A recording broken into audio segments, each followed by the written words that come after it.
ابن کثیر رحمۃ اللہ علیہ بہت بڑے آدمی ہیں، بھاری آدمی ہیں علم کی دنیا میں، انہوں نے ایک واقعہ نقل کیا ہے، وہ بتانے لگا۔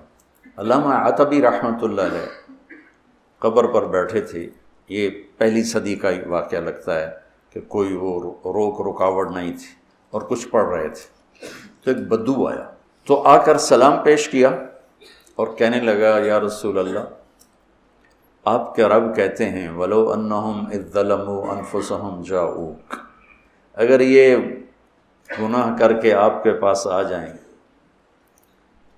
فَاسْتَغْفَرُوا اللَّهَ، اور معافی مانگیں اللہ سے، وَاسْتَغْفَرَ لَهُمُ الرَّسُولُ، اور آپ بھی پھر اللہ سے ہمارے لیے معافی مانگیں تو اللہ معاف کرتا ہے۔ میں آپ کے پاس اپنے گناہوں کا بوجھ لے کر آیا ہوں اور آپ کو سفارشی بناتا ہوں اللہ کی بارگاہ میں کہ اللہ تعالیٰ مجھے معاف کر دے۔ اور پھر وہ روتا ہوا باہر نکل گیا۔ علامات بھی کو ایک دم نیند آ گئی، بیٹھ تو خواب میں اللہ کے نبی کا دیدار ہوا کہ عتبی جاؤ اس بدو کو خوشخبری دے دو کہ تیری فریادیں پہنچیں اور تیری بخشش ہوگی۔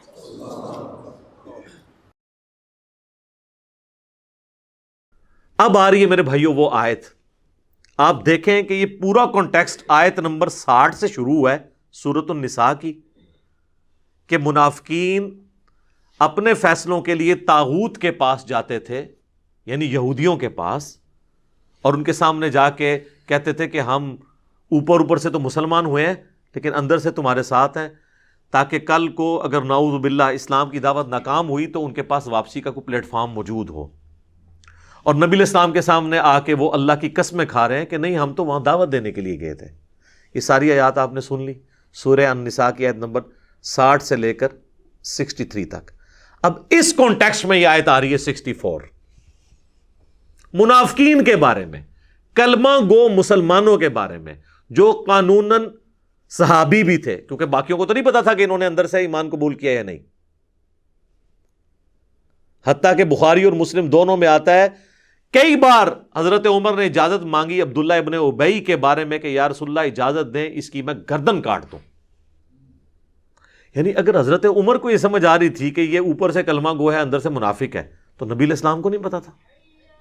آپ علیہ السلام کو بھی اسیسمنٹ سے پتا تھا۔ اس کے جواب میں اللہ کے نبی علیہ السلام نے کیا فرمایا؟ بخاری اور مسلم دونوں میں حدیث ہے، آپ نے فرمایا چھوڑ دو عمر، لوگ کہیں گے یہ اپنے صحابہ کو قتل کرواتا ہے۔ یعنی نبی علیہ السلام نے عبداللہ ابن ابی اور منافقین کو بھی صحابی کہہ دیا۔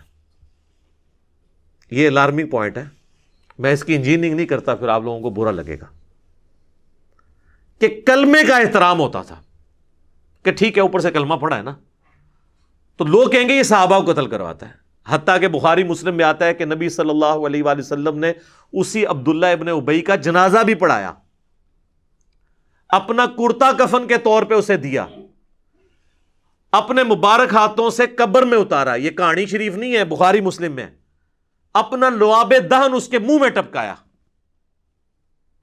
تو آپ کی نظر میں تو شاید اتنا کچھ کرنے کے بعد اس کی بخشش ہو جانی چاہیے، لیکن قرآن میں اللہ تعالیٰ نے سورہ التوبہ میں فرمایا آپ 70 دفعہ بھی ان کے لیے دعا کریں نا، ہم نے ان کی مغفرت نہیں کرنی، ہم نے انہیں معاف نہیں کرنا، کیونکہ یہ اللہ اور اس کے رسول کے دشمن ہے۔ اور اے نبی آمدہ سے نہ تو آپ نے کسی منافق کا جنازہ پڑھانا ہے، نہ اس کی قبر پہ جا کے کھڑے ہونا ہے، بین کر دیا اللہ نے۔ تو یہ پورا کانٹیکسٹ وہ چل رہا ہے کہ منافقین اپنے فیصلوں کے لیے بعض اوقات اپنی مرضی کا فیصلہ لینے کے لیے اگرچہ حاکم کے طور پر، پولیٹیکل لیڈر کے طور پر، ایک دینی لیڈر کے طور پر بھی اور پیغمبر کی حیثیت سے نبی علیہ السلام کو مانتے تھے، اس کے باوجود جب اپنی مرضی کا فیصلہ لینا ہوتا تھا یہودیوں کے علماء کے پاس جا کے فیصلہ کرواتے تھے۔ پیغمبر کی موجودگی میں مولویوں کا کیا کام ہے کہ آپ جا کے ان سے فیصلے کروائیں؟ اور پھر آپ کہتے تھے نہیں یا رسول اللہ ہم تو وہاں پہ گئے تھے ایک افہام و تفہیم پیدا کرنے کے لیے، ان کو دعوت دینے کے لیے، اور اللہ تعالیٰ ہمارا ہے وہ جھوٹی قسمیں بھی کھاتے ہیں۔ اب اس پورے کانٹیکسٹ میں سورہ النساء کی آیت نمبر 60 سے لے کر 63 تک کے یہ وہ آیت آ رہی ہے، آیت نمبر 64 اور 65، جس کی بنیاد پہ ایک من گھڑت گستاخانہ عقیدہ نبی علیہ السلام کے بارے میں ان لوگوں نے، خصوصاً بریلوی اور اہل تشیع مکاتب فکر کے لوگوں نے کر دیا، اور اس عقیدے کا باقی امت کو پابند کرنے کی کوشش کی۔ ایون دیوبندیوں کا بھی کسی حد تک یہی عقیدہ ہے، سوائے اہل حدیث کے، اور لوگوں کو پابند کیا کہ جو اب اس کو نہیں مانے گا نا وہ گستاخ رسول ہو جائے گا۔ وہ یہ آیت ہے وما ارسلنا من رسول، اور ہم نے کوئی رسول بھی ایسا نہیں بھیجا الا مگر یہ کہ لیطاع باذن اللہ، اس کی اطاعت کی جاتی ہے اللہ کے اذن کے ساتھ۔ یعنی وہ رسول خود نہیں کلیم کر رہا ہوتا اپنی اطاعت، آن دا بہاف آف اللہ وہ لوگوں سے کہتا ہے کہ میری اطاعت کرو، کیونکہ شریعت جو ہے یہ نازل اللہ نے کی ہے۔ پیغمبر شریعت کا موجد یا کریٹر نہیں ہوتا، بلکہ شریعت پہنچانے والا ہوتا ہے۔ اور پھر اس کا کلائمیکس وہ ہے سورہ النساء کی آیت نمبر 80، آگے چل کے آ جائے گی، من یطع الرسول فقد اطاع اللہ، جس نے رسول کی اطاعت کی گویا اس نے اللہ کی اطاعت کی۔ پھر سورہ آل عمران میں بھی آیت گزری ہے، قل ان کنتم تحبون اللہ فاتبعونی یحببکم اللہ، یہ بھی یہودیوں کے کانٹیکسٹ میں تھی۔ اے نبی تم فرما دو کہ بالفرض اگر تم اللہ سے محبت کرتے ہو نا، اے یہودیوں کہتے ہو ہم اللہ کے چہیتے ہیں، پھر تمہیں میری اتباع کرنی ہوگی۔ اور اتباع کہتے ہیں محبت کے ساتھ کسی کی پیروی کرنا۔ صرف پیروی جو ہے نا وہ اطاعت ہوتی ہے، اتباع ہوتی ہے محبت کے ساتھ پیروی، جنہوں اسی پنجابی چ کہنا ٹڈو مننا، اندروں مننا۔ پھر اللہ تعالیٰ تم سے محبت کرے گا، یحببکم اللہ ویغفر لکم ذنوبکم، اور تمہارے گناہوں کو بھی بخش دے گا، جو اندر سے رسول اللہ کے ساتھ محبت رکھتے ہوئے اتباع اور اطاعت اختیار کریں گے۔ تو یہاں پہ کہا جا رہا ہے کہ کوئی رسول بھی ایسا نہیں آیا کہ مگر یہ کہ اس کی اطاعت کی جاتی تھی اللہ کے اذن کی وجہ سے، یعنی تمام پیغمبروں کا یہی سٹیٹس تھا۔ وَلَوْ أَنَّهُمْ إِذْ ظَلَمُوا، اور اے نبی جب انہوں نے یہ ظلم کر ہی لیا تھا، یہ پاسٹ ٹینس کا صیغہ ہے، ماضی کی بات ہو رہی ہے، جس کا کانٹیکس سورہ نساء کی آیت نمبر 60 سے سٹارٹ ہوا ہے کہ یہ طاغوت سے جا کے فیصلے کرواتے تھے منافقین۔ تو اے نبی اگر انہوں نے یہ حرکت کر ہی لی ہے اور انہوں نے یہ ظلم کیا اپنی جانوں پر کہ آپ پولیٹیکل لیڈر کی حیثیت سے، دینی پیشوا کی حیثیت سے، پیغمبر کی حیثیت سے ان میں موجود ہیں اور یہ اوپر سے کلمہ گو بھی ہیں، اس کے باوجود جا کے یہود کے علماء سے فیصلے کرواتے ہیں طاغوت سے۔ اگر انہوں نے اب ظلم کر ہی لیا تھا اور آ کے جھوٹی قسمیں کھا رہے ہیں کہ ہم تو وہاں گئے تھے افہام و تفہیم کے لیے، چلے اب یہ جرم انہوں نے کر ہی لیا، انفسہم اپنی جانوں پر، ولو انہم اذ ظلموا انفسہم اپنی جانوں پہ انہوں نے جو ظلم کر لیا، جاؤکا اب انہیں چاہیے کہ وہ آپ کے پاس حاضر ہو جائیں۔ کس لیے؟ یہ حقوق العباد کا بھی معاملہ ہے نا، اللہ کے نبی کا بھی تو حق ہے نا۔ تو پہلے اللہ کے نبی سے آ کے معافی مانگے، ان کے ساتھ غداری کی ہے، کیونکہ تم انصار اللہ ہو نا، اللہ کے دین کے مددگار ہونا اس پیغمبر کے ساتھ مل کے، تو پیغمبر کے ساتھ جو لیڈر بھی ہے تمہارا اس کے ساتھ غداری کی ہے، آؤ ان کے سامنے فاستغفر اللہ، اور آ کے اللہ سے توبہ کرو۔ اور صرف اللہ سے توبہ کافی نہیں ہے، واستغفر لہم الرسول، رسول اللہ بھی تمہارے لیے استغفار کریں، یعنی سفارش کریں، شفاعت کریں کہ اے اللہ ٹھیک ہے انہوں نے مجھ سے بھی معافی مانگ لی ہے، یہ شرمسار ہیں، ان کو معاف کر دیں۔ نبی کی شفاعت بھی ہو، لَوَجَدُ اللَّهَ تَوَّابًا رَحِيمًا، تو یہ ضرور اللہ کو توبہ قبول کرنے والا اور رحم فرمانے والا پائیں گے۔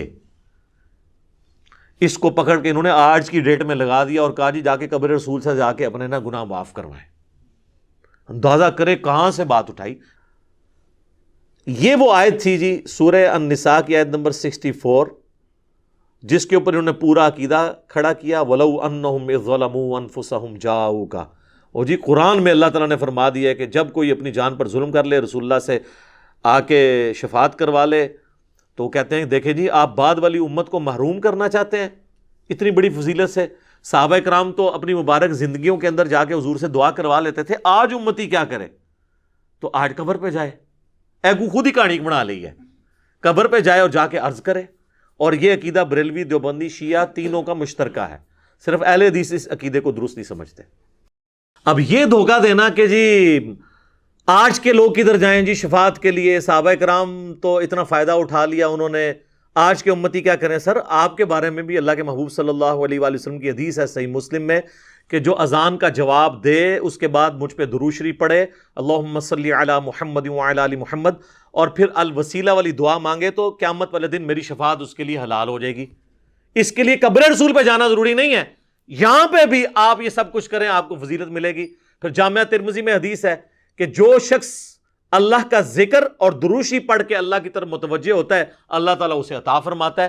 لہٰذا آج کے ڈیٹ میں بھی کسی نے توبہ کروانی ہے تو اللہ کا ذکر کرے، درود شریف پڑھے، اللہ کی طرف متوجہ ہو، کسی جگہ نہ بھی جائے تب بھی اللہ تعالیٰ اس کی دعا قبول کرے گا۔ لہٰذا یہ بھی جو شیطانی وسوسہ تھا اللہ کے فضل سے میں نے اس کو سیٹل کر دیا الحمدللہ۔ اب اس عقیدے کی بنیاد کیا ہے وہ چند ایک باتیں میں ایک ایک کر کے اسے کور کر دیتا ہوں۔ ایک تو آپ کو یہ اس کا کانٹیکسٹ سمجھ آ گیا کہ یہ اس دور کے اعتبار سے تھا۔ وہ کہتے ہیں جی قرآن کی آیات تو جنرل ہیں، آپ ان کو حضور کے زمانے تک کر رہے ہیں۔ یہ وہ لوگ ہیں جب انہیں ہم توحید کی کوئی آیات بتاتے ہیں کہتے ہیں یہ تو بتوں کے بارے میں ہے، تو کافروں کے بارے میں نازل ہوئی ہیں، اور جب یہ آیت آئی تو اس کو آج بھی فٹ کرنے کے لیے تیار ہے۔ تو آپ اس بات کو سمجھ لیں، آدھی بات ان کی درست ہے، ہم بھی کہتے ہیں بتوں کی آیات آپ نہ لگائیں اہل ایمان کے اوپر۔ ہمارے پاس تھوڑی آیات ہیں جو قرآن حکیم میں انبیاء کے بارے میں ہے کہ وہ نہ کسی کے نفع کے مالک ہیں نہ نقصان کے۔ سورۃ الاعراف آیت نمبر 188 بالکل واضح آیت ہے جس کے اندر اللہ کے محبوب صلی اللہ علیہ وآلہ وسلم کے بارے میں آیا قُلْ لَا أَمْلِكُ لِنَفْسِي نَفْعًا وَلَا ضَرًّا، اے نبی تم فرما دو میں تو اپنی جان کے لیے بھی کسی نفع اور نقصان کا مالک نہیں ہوں، إِلَّا مَا شَاءَ اللَّهُ، ہاں مگر جو اللہ میرے لیے فیصلہ کرتے۔ وَلَوْ كُنْتُ أَعْلَمُ الْغَيْبَ، اور اگر میں خود غیب جان لیتا، لَاسْتَكْثَرْتُ مِنَ الْخَيْرِ، تو میں بہت خیر کثیر جمع کر لیتا، وَمَا مَسَّنِيَ السُّوءُ، اور مجھے کبھی کوئی تکلیف نہ پہنچتی۔ جب مجھے پہلے ہی پتا چل جاتا کہ میرے ساتھ یہ معاملہ ہونے والا ہے میں کوئی اس کا تدارک کر لیتا۔ ان انا الا نذیر و بشیر، میں تو نہیں ہوں مگر ڈر سنانے والا اور خوشخبری سنانے والا، لقوم یؤمنون، ان کے لیے جو بات ماننا چاہیں ایمان لانا چاہیں۔ تو یہ واضح قرآن میں آ گیا ہے تو اس کی بات تو ضرورت ہی نہیں ہے۔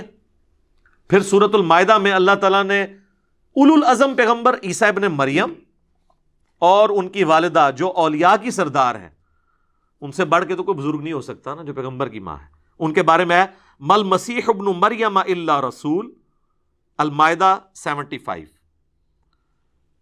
مسیح ابن مریم تو نہیں تھے مگر ایک رسول، قد خلت من قبلہ الرسل، ان سے پہلے بھی کئی رسول گزرے، وامہ صدیقہ، اور ان کی ماں سچی عورت تھی، کانا یاکلان الطعام، دونوں کھانا کھانے کے محتاج تھے، کھانے کے محتاج تھے۔ انظر کیف نبین لہم الآیات، اے نبی دیکھو ہم اپنی آیتیں کس طرح کھول کھول کے بیان کرتے ہیں، لگی لپٹی بات نہیں، کھول کے۔ ثم انظر انا یؤفکون، اور ان کی طرف بھی دیکھو پھر بھی الٹے پھیرے جا رہے ہیں۔ اس کا مطلب ہے کہ جس نے بات نہیں سمجھنی اس کو کھلی بھی بات بھی سمجھ نہیں آئے گی۔ قل اتعبدون من دون اللہ، اے نبی تم فرماؤ کہ اللہ کو چھوڑ کے عیسیٰ اور ان کی ماں کی پوجا تم کر رہے ہو۔ یہاں من دون اللہ، اللہ نے پیغمبر کو کہہ دیا اے بتاں والی آیت نہیں ہے تو ہم نے کہانی کرائی گئی ہے، بتوں والی آیتیں، اے پیغمبراں والی آیتاں نے، ولیاں والی آیتاں نے، من دون اللہ بھی آ گیا۔ کہتے ہیں نہیں ہم تو عبادت نہیں کرتے ہیں ولیوں کی یا پیغمبروں کی۔ سر اگلی بات بھی سنیں، ما لا یملک لکم ضرا ولا نفعا، وہ عیسیٰ اور ان کی ماں جو نہ تمہارے نقصان کے مالک ہیں نہ نفع کے۔ تو مسئلہ یہ نہیں ہے کہ آپ عبادت کرتے ہیں نہیں بابوں کی، اللہ کہہ رہا ہے بابا کیا، حضرت عیسیٰ اور ان کی ماں بھی کسی کے نفع اور نقصان کے مالک نہیں ہے، تو بابے کدھر؟ کہتے ہیں ایڑا جملہ آگے بولتا ہے نا، اینی تو بھائی دنیا چینج لے کے آندی ہے، اسی نے تو دنیا، ورنہ تو دنیا توحید اتنے عرصے تو بیال ہو رہی سی، ہون کے فرق پہ گیا، یہ فرق پہ ہے۔ واللہ هو السمیع العلیم، اور اللہ ہے سننے والا اور علم والا۔ یہاں من دون اللہ بھی آ گیا اور مشکل کشائی کی نفی بھی ہو گئی۔ تو یہ بالکل واضح ہے۔ تو یہ کہتے ہیں جی بتوں والی آیتیں وہ لگاتے ہیں اولیاء اللہ کے، وہ تو آیتیں اللہ سے موجود ہیں، اور یہ پھر ہمیں کہتے ہیں جی آپ ان آیات کو نا جی وہ افاقی سمجھیں۔ ہم افاقی ضرور سمجھیں گے اگر وہ آیت اسی طریقے سے ہو۔ آپ بھی ان آیات کو افاقی نہیں مانتے، نہ مان سکتے ہیں۔ وَلَوْ أَنَّهُمْ إِذْ ظَلَمُوا أَنفُسَهُمْ جَاءُوكَ، سورہ النساء نمبر 64 اور 65 کو افاقی مان کے بتائیں کس طرح مانیں گے؟ آپ اس کے اوپر عمل ہی نہیں کر سکتے۔ اس اعتبار سے جو آپ سمجھتے ہیں، یہ دو چیزیں آپ سمجھ لیں، یہ بنیادی چیزیں۔ ایک ہوتی ہے سیاق و سباق، جسے ہم کہتے ہیں کانٹیکسٹ، کہ اس آیت کے اندر جو حکم بیان ہوا ہے یہ کس پس منظر میں ہے، اس کا کانٹیکسٹ کیا ہے، وہ قرآن کے اندر ہی موجود ہوتا ہے. قرآن اپنے کانٹیکسٹ میں کسی حدیث کا محتاج نہیں ہے. دوسری چیز ہوتی ہے شان نزول. شان نزول یہ ہوتا ہے کہ یہ کن حالات میں آیت نازل ہوئی، اس سے کوئی فرق نہیں پڑتا، اس کا حکم اینڈ پہ وہی رہتا ہے. اس کو میں مثال سے سمجھاتا ہوں. ٹریفک سگنل میں گرین کے اوپر چلنا ہے اور ریڈ پہ رکنا ہے، اس کا بھی تو کوئی شان نزول ہوگا نا. کسی کے دماغ میں یہ بات آئی ہوگی کہ گرینری جو ہے وہ پتے گرین ہوتے ہیں، یہ پازیٹیو علامت ہے، لہٰذا ہم اس کے اوپر ٹریفک چلا دیتے ہیں، اور بلڈ کا کلر ریڈ ہوتا ہے، اس ریڈ پہ ہم رک جاتے ہیں. اگر اس کی آپ تحقیق کر کے شان نزول ڈھونڈ بھی لیں تو اینڈ رزلٹ تو وہی رہنا ہے کہ گرین پہ چلنا ہے اور ریڈ پہ رکنا ہے. یہ سمجھتے ہیں کہ شان نزول سے شاید اس کے الٹ رزلٹ نکل آئے گا. مثلا ایاک نعبد و ایاک نستعین کے شان نزول سے یا شیخ عبد القادر جیلانی مدد ثابت ہو جائے. نہیں ہونا پائی، کیونکہ سورہ النساء کی آیت نمبر 82 ہے. اگر قرآن اللہ کے سوا کسی اور ہستی کی طرف سے نازل ہوا ہوتا تم اس میں اختلاف کثیر پاتے کہ پہلے صفحے پہ اور لکھا ہوا ہے اور 300 صفحے پہ جا کے اور لکھا ہوا ہے. اگر پہلے صفحے پہ لکھا ہے نا ایاک نعبد و ایاک نستعین، اب پورے قرآن میں اس کے خلاف کوئی آیت نہیں آئے گی. اس کی تشریح میں آ سکتی ہے، جس نے سورہ المائدہ میں آیا وَتَعَاوَنُوا عَلَى الْبِرِّ وَالتَّقْوَى وَلَا تَعَاوَنُوا عَلَى الْإِثْمِ وَالْعُدْوَانِ.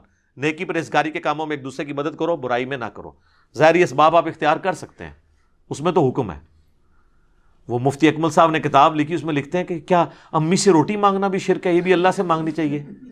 دیکھو بھئی قرآن کہہ رہا ہے مانگو امی سے روٹی، وَتَعَاوَنُوا عَلَى الْبِرِّ وَالتَّقْوَى، لیکن اما مر جائے پھر تو نہیں روٹی انہیں تو دینی، یا قبر ہی ٹر جائے، یہ سامنے موجود نہ ہوئے. یہ غائب میں پکارنا اللہ کے ساتھ خاص ہے، اور یہ اس لیول کا خاص ہے کہ اللہ تعالیٰ نے سورہ النمل میں یہ عقیدہ امت کو دیا ہے کہ جو اللہ کے سوا کسی ہستی کے بارے میں عقیدہ رکھتا ہے خدا اس کو بنائے بیٹھا ہے. پھر وہ ہاں جی امن یجیب المضطر اذا دعا، بھلا بتاؤ تو کون ہے جو تکلیف میں گھرے ہوئے شخص کی فریاد کو سنتا ہے. وَيَكْشِفُ السُّوءَ، اور اس سے اس کی برائی دور کر دیتا ہے. وَيَجْعَلُكُمْ خُلَفَاءَ الْأَرْضِ، اور تمہیں اگلوں کا خلیفہ کرتا ہے زمین پہ، تمہارے ماں باپ کے مرنے کے بعد تمہیں، تمہارے مرنے کے بعد تمہاری اولاد کو. اِلَٰهٌ مَّعَ اللَّهِ، کیا اللہ کے ساتھ کوئی اور الہ بھی ہے جو یہ کام کر سکے؟ قَلِيلًا مَّا تَذَكَّرُونَ، لیکن تم بہت کم ہی نصیحت حاصل کرتے ہو. کہتے ہیں جی منع کدھر ہے؟ یہ منع ہے جی سورہ نمل کی آیت نمبر 62 میں. ادھر کہتے ہیں نہیں وہ تو ہے اللہ ہی سے مانگتے ہیں، یہ تو نہیں آیا کسی اور سے نہیں مانگتے. جی یہ بھی آیا ہوا ہے سورہ نمل کی آیت نمبر 62. اگے ٹورو تے پتہ لگے نا. بارش کون برساتا ہے؟ اللہ. ڈیوٹی کس کی ہے؟ فرشتوں کی. اگر فرشتوں سے بارش مانگیں گے تو مشرک. بخاری مسلم میں آتا ہے بارش نہیں ہوتی تھی تو نبی علیہ السلام صلاۃ الاستسقاء پڑھتے تھے. آپ نے کبھی نہیں کہا کہ المدد یا میکائیل، آپ کی ڈیوٹی اللہ نے لگائی ہے، بارش نازل فرما دیں. یہ صحابہ کرام کبھی یہ کہتے ہوں؟ نہیں. لہٰذا یہ جھگڑا نہیں ہے کہ مولا علی کو اختیار ہے یا نہیں، شیخ عبد القادر جیلانی کو اختیار ہے یا نہیں، کسی فرشتے جن کو اختیار ہے یا نہیں ہے. اختیار ہو تب بھی آپ کسی اور کو پکارتے ہیں جو آپ کے سامنے موجود نہیں ہے یا فوت ہو چکا ہے یا جس سے آپ کمیونیکیٹ نہیں کر سکتے، تو یہ شرک ہو جائے گا. تو یہ اس آیت کو کہتے ہیں کہ جی یہ دلیل ہے کہ آپ جا کے قبر رسول پہ مانگیں. عجیب. اور پھر اس کے لیے پھر وہ جھوٹے سہارے لیتے ہیں. وہ کہتے ہیں جی تفسیر ابن کثیر میں ایک روایت موجود ہے، وہ اگلے دن طارق جمیل صاحب بھی بیان کر رہے تھے. طارق جمیل صاحب کا بیچاروں کا کیا قصور ہے؟ ان کے بڑوں نے، تقی عثمانی کے والد صاحب جو مفتی شفیع تھے، معارف القرآن میں انہوں نے بھی یہ نقل کی ہے، اور احمد بریلوی صاحب کا جو ترجمہ کنز الایمان اس کی جو شرح لکھی کی خزائن العرفان انہوں نے بھی نقل کیا ہے، اور ابن کثیر سے نقل کیا. ابن کثیر لکھ کے چلے گئے ہیں ایک بے سند روایت، نہ انہوں نے اس کی کوئی سند بیان کی. بھئی ابن کثیر تو 8ویں صدی ہجری میں آئے ہیں، جب تک وہ سند نہیں پوری کرتے نبی علیہ السلام تک کسی واقعے کی، ہم اسے کیسے مان لیں کہ جی نبی علیہ السلام کی وفات کے بعد ایک پینڈو شخص تھا، کوئی اعرابی تھا، وہ قبر رسول پہ آیا اور اس نے کہا یا رسول اللہ قرآن میں حکم آیا وَلَوْ أَنَّهُمْ إِذْ ظَلَمُوا أَنفُسَهُمْ جَاءُوكَ، تو میں نے اپنی جان پہ ظلم کیا، میں آپ سے دعا کروانے کے لیے آیا ہوں. تو ایک اور شخص وہاں بیٹھا تھا، اسے اونگ آ گئی، وہ خواب میں حضور علیہ السلام آئے اور کہا اس کو بشارت دو کہ تجھے بخش دیا گیا اور میری شفاعت تیرے حق میں قبول کر لی گئی. وہ کہتے ہیں دیکھیں جی قبر پہ جا کے آپ مانگ سکتے ہیں. لکھی کہاں ہوئی ہے؟ وہ کہتے ہیں روایتوں میں آیا ہے. اور کوئی تھوڑا سمجھدار ہے وہ کہتا ہے جی اس طرح کی ایک روایت مصنف ابن ابی شیبہ میں موجود ہے. کڈو جی المصنف ابن ابی شیبہ میں روایت ضرور موجود ہے لیکن سر وہ روایت ضعیف ہے, مالک الدار والی. اس میں آمش مدلس ہیں اور ان سے روایت کر رہے ہیں اور سما کی تصریح نہیں ہے, منقطع روایت ہے. صحیح مسلم کے مقدمے میں امام مسلم نے لکھا ہے کہ مدلس کی آن والی روایت سما کی تصریح کے بغیر ضعیف ہوگی جب تک وہ حدثنا یا اخبرنا بیان نہیں کرے گا, وہ ان سے روایت کر رہا ہے. یہ روایت ضعیف ہے مالک الدار والی کہ وہ حاضر ہوئے قبر رسول پہ ولو انہم ظلموا انفسہم جاؤ کا, پھر انہیں اونگ آ گئی, نبی علیہ السلام خواب میں آئے, فرمایا عمر کو جا کے میرا سلام کہنا اور اسے کہنا کہ سختی نہ کرے, ان قریب اللہ تعالیٰ تمہیں سراب کرے گا. اور یہ پیغام کس کو جا کے دے رہے ہیں؟ حضرت عمر کو. جعلی روایت ہے, حضرت عمر کو پیغام دیتے تو آگے کیا ہونا تھا وہ میں آپ کو بعد میں بتاؤں. روایت ہی جعلی ہے, یہ ایسا ہوا ہی نہیں ہے, اس میں تدلیس ہے. اور اگر کوئی کہتا ہے میں نے اس قانون کو نہیں ماننا محدثین کے, تو پھر ہم اسے پھکی دیتے ہیں کہ مسند امام احمد میں ایک حدیث ہے جو مشکات میں بھی موجود ہے, اس میں سیم حکم ہے. یہ تو آمش تو بہت چھوٹا ہے, ایک تابعی ہے حسن بصری 70 صحابہ کا شاگرد, وہ ان سے روایت بیان کر رہا ہے کہ نبی علیہ السلام نے فرمایا کہ جو شخص اپنے جاہلی نسب پر فخر کرے اسے کہو کہ تجھے بڑا فخر ہے نا اپنے نسب پہ, اپنے باپ کی شرمگاہ کاٹ کے اپنے منہ میں رکھ لے, اور یہ بات کنائے سے نہ کرو, ڈائریکٹ اس کو کہو کہ تو اپنے باپ کی شرمگاہ کاٹ اپنے منہ میں رکھ. کیا رسول اللہ ایسی بات کر سکتے ہیں؟ یہ بھی روایت ضعیف ہے. پھر اس کو بھی صحیح مانو, آمش تو چھوٹا ہے, حسن بصری تو بہت بڑا ہے, اس کی بھی ہم آن والی روایت سما کی تصریح کے بغیر نہیں مانتے کیونکہ مدلس ہے. تو مانو اس روایت کو, اپنا ایمان برباد کرو. قرآن تو کہہ رہا ہے وَإِنَّكَ لَعَلَىٰ خُلُقٍ عَظِيمٍ, نبی تو اعلیٰ ترین درجے پہ ہیں اخلاقیات کے, وہ یہ بات کریں گے. بخاری اور مسلم دونوں میں حدیث ہے, ابو سعید خدری کہتے ہیں نبی علیہ السلام میں ایک پردہ نشین کنواری لڑکی سے زیادہ شرم و حیا تھی. تو یہ پردہ نشین کنواری لڑکی یہ گفتگو کر سکتی ہے؟ تو یہ کہانی ہے ساری. اب آ جائیں حضرت عمر کی طرف, جنہوں نے متھے مارنے کی کوشش کی تھی شاید. جناب حضرت عمر کے بارے میں صحیح بخاری میں 1010 نمبر حدیث ہے, کتاب الاستسقاء چیپٹر میں.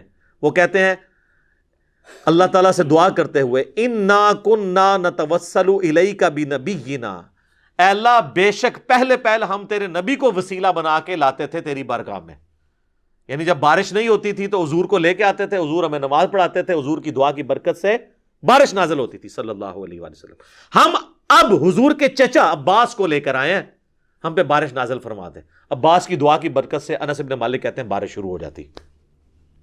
حضرت عمر کو کسی نے نہیں پوچھا کہ یا امیر المومنین, یہ پینڈو لوگ جا کے تو قبر رسول سے جا کے بارش مانگ کے آ رہے ہیں, آپ خلیفۃ الرسول ہیں,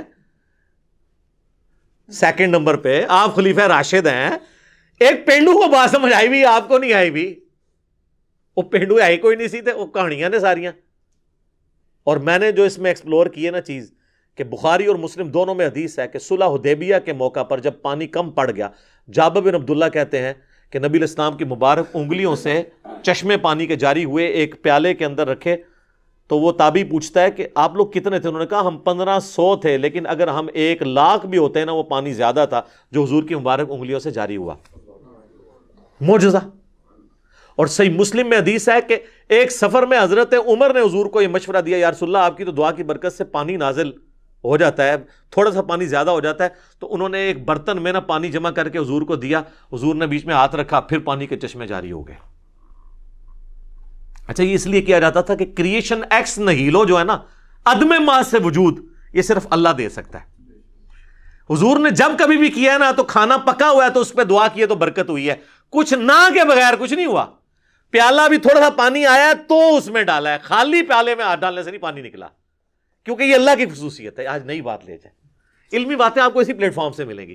اور صحابہ کو اس بات کا پتا تھا کہ خالی پانی نہیں نکل سکتا, تو وہ جمع کر کے لے, یا رسول اللہ اس تھوڑے سے مٹ کر دیں آپ تاکہ پانی کے چشمے جاری ہو جائے. یہ اللہ نے فرق رکھا ہے, موڑزے بھی جناب اتنے ان لمیٹڈ نہیں ہوتے. اچھا, تو حضرت عمر کے سامنے یہ معجزہ ہوا ہے. حضرت عمر نے تو نہیں کہا کہ یا رسول اللہ آپ ہاتھ مبارک باہر نکالیں اور یہ میں پیالہ لے کے آئے ہوں, آپ سیراب کر دیں. بخاری میں وہ کہتے ہیں انا کننا نتوسل الیک بنبینا. لیکن یہاں پہ بریلوی اور دیوبندی آپ کو کیا کہانی کروا رہے ہیں, وہ کہتے ہیں کہ جی وہ فضائل حج میں شیخ زکریا کاندلوی نے لکھا ہے، اور فضائل سنت میں الیاس قادری صاحب نے، دونوں بھاری فرقے بریلوی اور دیوبندی لکھتے ہیں کہ جی 555 ہجری میں نبی الاسلام کی وفات کے 550 سال بعد شیخ احمد رفاعی جب قبر رسول پہ حاضر ہوئے اور آ کے وہاں نعت اشعار پڑھے اور کہا یا رسول اللہ میں اتنی دور مصر سے آیا ہوں، آپ اپنا مبارک ہاتھ قبر سے نکالیں، میں زیارت کرنا چاہتا ہوں، بوسہ دینا چاہتا ہوں۔ 90,000 لوگوں کی موجودگی میں کہتے ہیں قبر رسول سے ہاتھ باہر نکلا، انہوں نے ان کو بوسہ دیا، اور کہتے ہیں ان 90,000 لوگوں میں شیخ عبد القادر جیلانی کا نام بھی ذکر کیا جاتا ہے۔ پہلے تو مجھے یہ بتائیں عبد القادر جیلانی نے ہاتھ کیوں نہیں چوما؟ اتنی گستاخی کہ اللہ کے نبی کا ہاتھ نکلے قبر سے، میرے سامنے نکل رہا ہو تو میں تو بدبخت ہوں کہ میں یہ منظر دیکھ رہا ہوں، اور وہ شیخ احمد رفاعی عبد القادر جیلانی کا مرید ہے، مرید کے لیے ہاتھ نکل رہا ہے اور پیر محروم ہے۔ کڈی وڈی کہانی ہے۔ انہاں تے عبد القادر جیلانی دا نام تاں پایا سی کہ بریلوی ڈر کے نا چونکہ 11ویں دن نے مان لین گے اس واقعے نو، اور دوسرا جھوٹ ہے کہ 555 ہجری 90,000 دا مجمع مسجد نبوی چ آندا ہی نہیں سی۔ 90,000 کا مجمع تو آج سے 100 سال پہلے بھی نہیں آتا تھا، اور آپ لوگ 1000 سال پہلے بتا رہے ہیں مسجد ہی چھوٹی سی تھی۔ کہانی ہے، بالکل کہانی، اور اس طرح کی کہانی انہوں نے پھر مشہور کر دی، اور حضرت عمر کا میں نے آپ کو عقیدہ بتا دیا۔ اور یہ کہانی پھر یہاں ختم نہیں ہوئی سر، المحند علی المفند میں انہوں نے نبی الاسلام کے بارے میں لکھا کہ ہم حضور کو اپنی قبر کے اندر دنیاوی زندگی کے ساتھ مانتے ہیں، دنیاوی زندگی، حالانکہ وہ آخرت کی ہے۔ اللہ تو شہید کے بارے میں کہہ رہا ہے وَلَٰكِن لَا تَشْعُرُونَ، شہید زندہ ہے لیکن تمہیں اس کا شعور نہیں ہے۔ یہ کہتے ہیں نبی الاسلام کی دنیاوی ہے۔ سر دنیاوی ہے تو پھر سانس، ٹوائلٹ، کھانا پینا کدھر گیا؟ اور اعلیٰ حضرت تو ایک سٹیپ آگے گئے ہیں نا جی ملفوظات میں، انہوں نے کہا کہ یہ اتنی حقیقی حصی دنیاوی ہے کہ قبروں میں انبیاء پہ بیویاں ان کی ازواج مطہرات پیش کی جاتی ہیں، وہ ان کے ساتھ شباشی بھی فرماتے ہیں۔ یہ کہتے ہیں اس میں کون سی گستاخی ہے، اپنی بیوی کے ساتھ ہی صحبت کر رہے ہیں۔ گستاخی یہ ہے کہ آپ نے رسول اللہ پہ جھوٹ باندھا ہے۔ بخاری مسلم دونوں میں حدیث ہے، اور مولا علی سے یہ حدیث، مسلم کی پہلی حدیث یہ ہے جس نے میری طرف کوئی جھوٹی بات منسوب کی وہ اپنا مقام جہنم میں دیکھ لے۔ یہ کس جگہ لکھا ہوا ہے کہ رسول اللہ صلی اللہ علیہ وسلم کی قبر مبارک میں یہ سب کچھ ہو رہا ہے؟ مسند احمد میں حدیث ہے، مشکات کے اندر بھی اما عائشہ کہتی ہیں جب سے عمر یہاں دفن ہوئے ہیں میں تو پردے کے بغیر قبر کے پاس نہیں جاتی ہوں۔ اس سیدہ عائشہ کے سامنے کوئی یہ کہنا کہ اس قبر کے اندر بیویاں پیش ہو رہی ہیں تو آگے آپ دیکھ لیں، اور ہاتھ نکلوا رہے ہیں۔ یہ ہاتھ سیدہ فاطمہ کے لیے کبھی نہیں نکلا، یہ ہاتھ حضرت عائشہ کے لیے کبھی نہیں نکلا، یہ جنگ جمل صفین نہروان کو رکمان اس کو مینج کرنے کے لیے کبھی نہیں نکلا۔ وہ زیادہ حقدار تھے، اور سب سے بڑھ کر یہ کہتے ہیں جی قبر رسول پہ جا کے مانگنا اور فیصلہ کرانا، یہ قرآن میں ہے وَلَوْ أَنَّهُمْ إِذْ ظَلَمُوا أَنفُسَهُمْ جَاءُوكَ، ان سے کہیں کہ قبر رسول پہ اگر یہ فیصلہ کروانا تھا، سب سے ضروری فیصلہ تو صحابہ نے کروایا نہیں ہے، جس کی وجہ سے امت آج تک دو ٹکڑے ہیں۔ ثقیفہ بنی ساعدہ، حضرت علی نے بخاری مسلم میں آتا ہے 6 مہینے تک ابو بکر کی بیعت نہیں کی ہے، تو کسی کے دماغ میں وسوسہ بھی نہیں آیا کہ چلیں ہم جا کے قبر رسول سے فیصلہ کروا لیتے ہیں۔ ابھی میت مبارک بھی 2 دن تک باہر تھی، باہر سے ہی فیصلہ کروا لیتے ہیں۔ فدق کا ایشو آیا، بخاری مسلم میں آتا ہے سیدہ فاطمہ کا، کہیں حضرت ابو بکر نے ان کو مشورہ نہیں دیا، آ کے قبر رسول سے جا کے فیصلہ کرواتے ہیں، بعد میں احمد رفاعی نے تو کروانا ہی ہے۔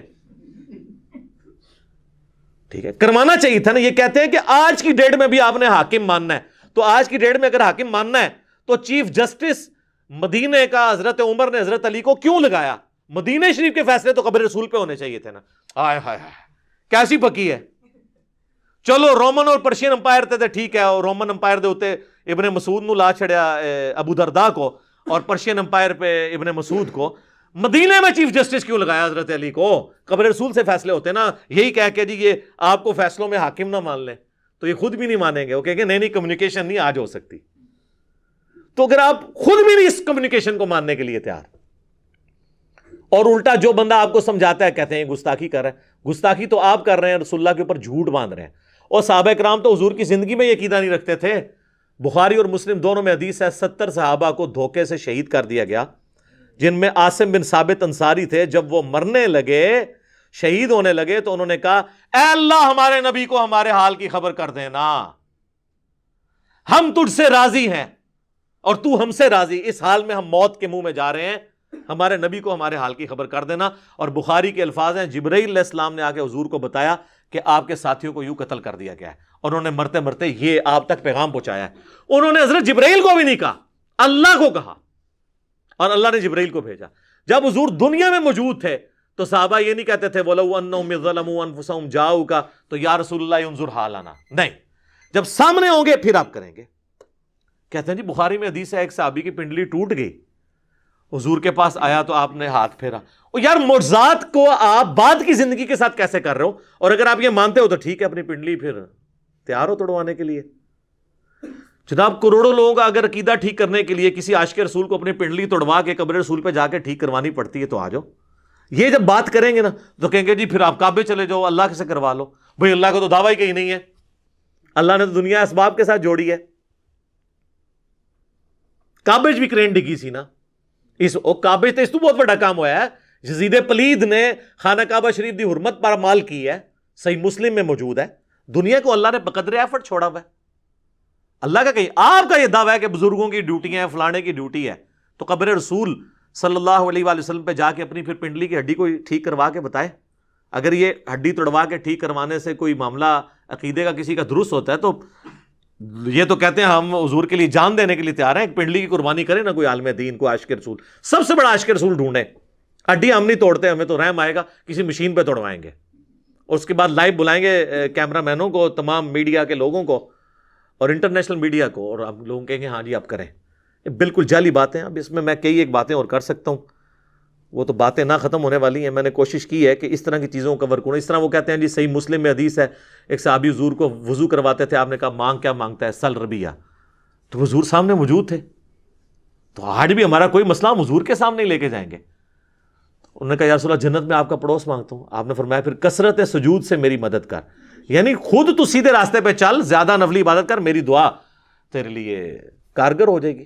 آج یہ ہمیں شعر سناتے ہیں جی آج لے ان کی پناہ، آج مدد مانگ ان سے، پھر نہ مانیں گے قیامت میں گر مان گیا۔ اور وہ کہتے ہیں قیامت میں تو حضور کے پاس ہی جانا۔ جی جانا ہے جناب، کیونکہ آپ علیہ السلام سامنے موجود ہوں گے۔ آج بھی نبی علیہ السلام سامنے موجود ہوں، ہم سب کچھ آپ کے سامنے ہی جا کے پیش کریں گے۔ کس بات کو کس طریقے سے جوڑتے ہیں؟ اس طریقے سے اگر آپ آؤٹ آف کانٹیکسٹ چیزوں کو جوڑیں گے پھر تو یہ بڑی زیادتی والی بات ہو جائے گی۔ باقی اس میں کئی اور باتیں بھی کی جا سکتی ہیں، لیکن اب وقت ہمارا چونکہ درس کا مکمل ہو چکا ہے، میرا خیال ہے میں نے اتنی باتیں کر لی ہیں، عقل والوں کے لیے اتنی گفتگو کافی ہے۔ بار میں نے ڈیٹیل کچھ ویڈیوز ریکارڈ کرائی ہیں، ان کا میں حوالہ دے دیتا ہوں۔ وسیلے کے نام پر دھوکہ، وسیلے کو ہم بھی مانتے ہیں لیکن وسیلہ اور غیر اللہ سے مدد مانگنا یہ زمین اسمان کا فرق ہے۔ ایک اور لیکچر ہے مجھے تم سے شرک کا خوف نہیں، ایک اور لیکچر ہے قصہ موسیٰ اور خضر، اور ایک ہے تخت بلقیس۔ کہتے ہیں بندہ لبو جنہیں وہ سارا تخت بلقیس بندہ لب لیا ہے، بے فکر ہو، وہ اللہ نے ایک بندہ بھیجا ہے جس نے بندہ لب لیا ہے تو عقیدہ بھی صحیح کرنے واسطے۔ اور ایک اور ہے لیکچر حضرت اویس کرنی کے اوپر، وہ کہتے ہیں جی ایک روحانی سلسلہ چلتا ہے، اس کے ساتھ یہ معاملات ہوتے ہیں۔ یہ وہ ساری ویڈیوز ہیں جو اگر الگ الگ میں ان کے اوپر گفتگو کروں تو 3-4 گھنٹے اور لگ جائیں گے۔ یہ آپ ویڈیوز دیکھیں۔ دعا صرف اللہ ہی سے میرا ریسرچ پیپر ہے، وہ بھی آپ پڑھیں تو انشاءاللہ آپ کو سچائی کھل کر سامنے آ جائے گی۔ اللہ تعالیٰ سے دعا ہے جو حق بات میں نے کہی اللہ تعالیٰ ہمارے دلوں میں راسخ فرمائے۔ اگر جذبات میں میرے منہ سے کوئی غلط بات نکل گئی تو اللہ تعالیٰ ہمارے دلوں ہی سے اسے دھو ڈالے، ہمیں معاف بھی کر دے، ہمیں کتاب و سنت کی تعلیمات پر عمل کر کے دوسرے بھائیوں تک پہنچانے کی توفیق عطا فرمائے۔ سبحانک اللہم و بحمدک، اشہد ان لا الہ الا انت، استغفرک و اتوب الیک، وما علینا الا البلاغ المبین۔ جزاکم اللہ خیرا۔